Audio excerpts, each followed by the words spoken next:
Hi, I'm Gretchen Batra, and I've been a volunteer with AARP for about 16 years, both in the middle of the state, but now for the last 14 years over here in the mountain region. And I'm so glad you are, Gretchen, because you've helped orient me to my job here working with AARP. So tell me more about the types of volunteering you've done with AARP and why it's important to you. I've gotten to do a whole lot of different things, which is exciting. One of my goals of volunteering is I want to learn. That's a key component. And so I've done everything from driver safety to, I was a national facilitator for a few years. I worked with driver safety on a national volunteer effort on recruitment and keeping volunteers. I've done women's issues, fraud and scam prevention, and home fit, so a whole variety of things. And the thing about AARP, I think, frankly, AARP is the premier organization to volunteer for. They know how to use volunteers, support volunteers, and have meaningful programs to get out to the community to help people. So that's kind of a long roundabout answer, but I loved it. That's why I volunteer for AARP, because a lot of organizations you go to and you say I want to volunteer and then you never hear from them again.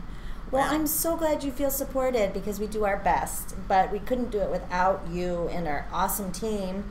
How do you think we're actually having an impact here in Western North Carolina? Oh, Rebecca, since you've been on board, I can see an incredible change. I mean, first of all, you worked in the area with many organizations and collaborative relationships, so you bring all of that background to your job now with AARP.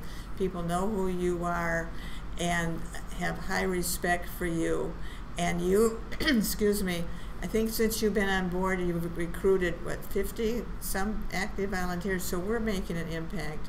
I'm really proud. Thanks.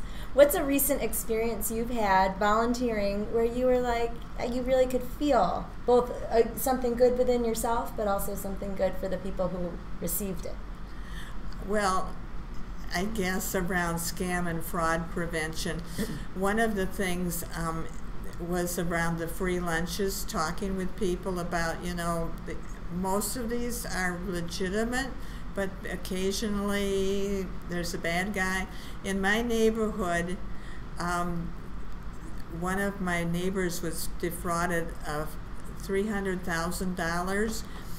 I went to the hearing when the people were sentenced at the federal courthouse and was able to talk to a lot of the people. One woman lost more than $1 million, and it was, that's a lot of money, but also the dreams that was going to support. She was going to help her granddaughter through medical school, and so when you hear that and you can help prevent that, wow. And they got a return. They managed to get 7 cents on the dollar back for people. Wow. Well, that's high impact. Awesome. Yeah. Thank you. You're welcome.